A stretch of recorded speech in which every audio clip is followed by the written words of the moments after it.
Well, hello, Dan Lockhart, Director of Instruction for the Rick Smith Golf Academy at the International, here on a beautiful summer day. We're looking forward to more great days this summer. We're approaching July.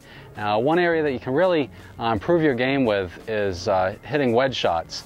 I don't mean just chipping and pitching. I mean those shots that are anywhere between 30 yards and 100 yards from the green.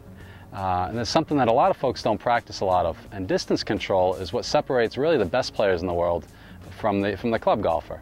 Being able to be very precise. I know that Rick Smith always mentioned about how when he knew what Phil was going to play very well because he'd have his distances, he was missing left and right, not long and short. So if you have your distances dialed in, you'll have better scores. Pin high is always a good thing. So here's just a little exercise. It's really the tip this week is really just how to control distance. And one is with the loft, which club to choose, and having the right clubs in your bag.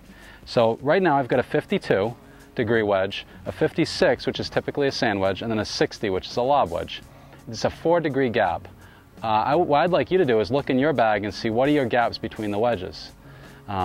Another way to be able to control specific distances is to practice. Here at the Academy, we have flags set at 30 yards, 45 yards, 60 yards, 75, and 90.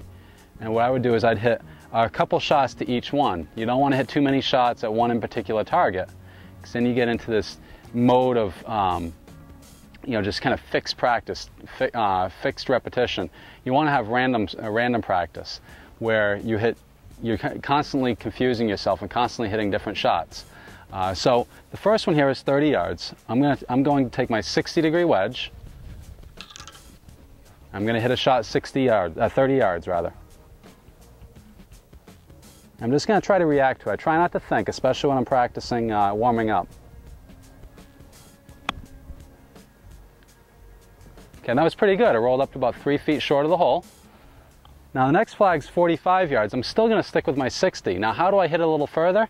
I take a bigger swing, but really I'm moving my trunk faster to create the speed.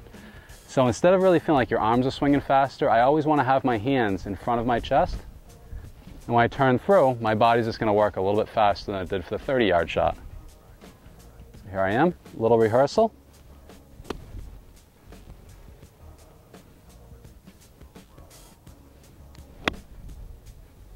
You can see there's a 45-yard shot. Okay. So first, check your lofts. Make sure you've got the right club in your hand. And then second, check your speed and take a practice swing.